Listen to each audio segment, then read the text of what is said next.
नमः सिद्धेभ्यः, ओम नमः सिद्धेभ्यः, ओम नमः सिद्धेभ्यः। वो आदिनाथ भगवान की जय। वो चारित्र चक्रवर्ती आचार्य शांति सागर जी महाराज की जय। वह परम पूज्य आचार्य श्री अभिनंदन सागर जी महाराज की जय।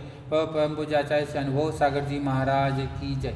आज हम छड़ावा का पहली ढाई का 10वां छंद करेंगे और अभी तक हमने 9वें छंद तक तिर्यंच गति के दुखों का, एक इंद्र के दुखों का और विकृत इंद्र के दुखों का वर्णन किया था। अब नरक गति के दुखों का वर्णन आ रहा है कि नरक में क्या क्या दुख हैं, सो बताते हैं। तो हम छंद पढ़ेंगे। ताहि भूमि परस दुख ऐसो, बिच्छू सहसद से नहीं तीसो। ताहाँ राध वाहिनी, किमि कुय करित देह दाहिनी। क्या कह रहे हैं?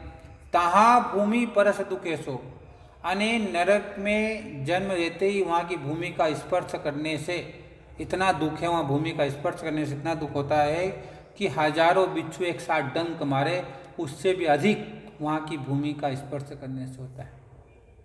सोचो कि वहाँ की भूमि का हम जैसे स्पर्श करते हैं, ऐसा स्पर्श करने से ऐसा लगता है कि हजारों बिच्छू एक साथ डंक मार रहे हैं। ऐसा हमको दर्द होता है तो हम क्या करते हैं? वापस भूमि को छोड़ करके ऊपर उछलते हैं, फिर नीचे जाते हैं, फिर ऊपर उछलते हैं। तो हजारों बार ऐसे दुख के कारण ऊपर नीचे आते हैं।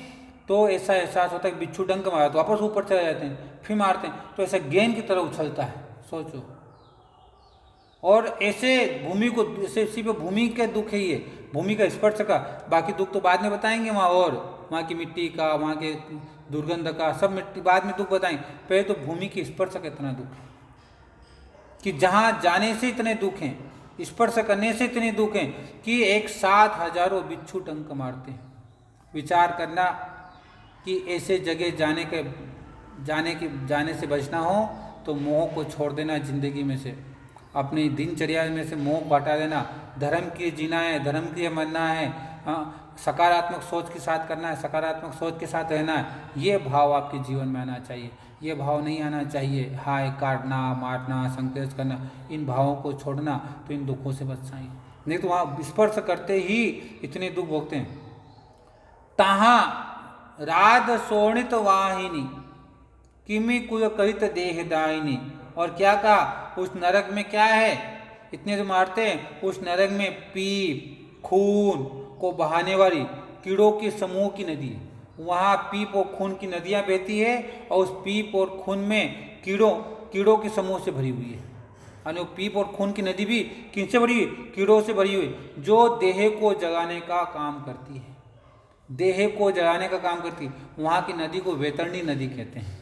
क्या कहते हैं? वैतरणी नदी कहते हैं। वहाँ पर देह को जगाते हैं। ऐसे दुख हो जाते हैं। वहाँ खून, जो पीप की नदियाँ हैं, वो देह को जगाने का काम करती है।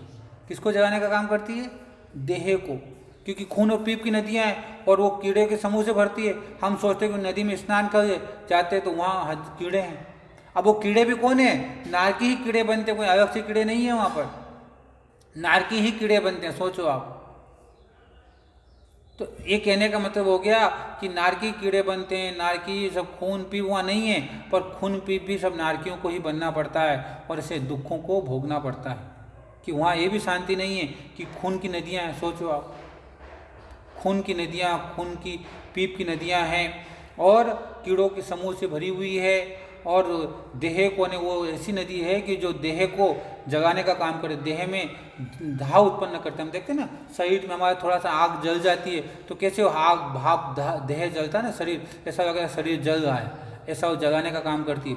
और वो वैतरणी नदी के नाम से जानी जाती है। तो आप सोचना कि इस नदियों में न तो जल है, सिर्फ खून और पीप है, वो भी नारकियों को बनना पड़ता है। वैक्रिक शरीर है तो वैक्रिक शरीर से अपने खून, अपने शरीर को ऐसा बनाते हैं। जो वहाँ कीड़े भी हैं तो वहाँ कीड़े नहीं, नारकी अपने शरीर को कीड़ा बनाते हैं। तो ऐसे दुखों से अगर बचना है तो हमें मोह को छोड़ना पड़ेगा। महावीर भगवान की जय।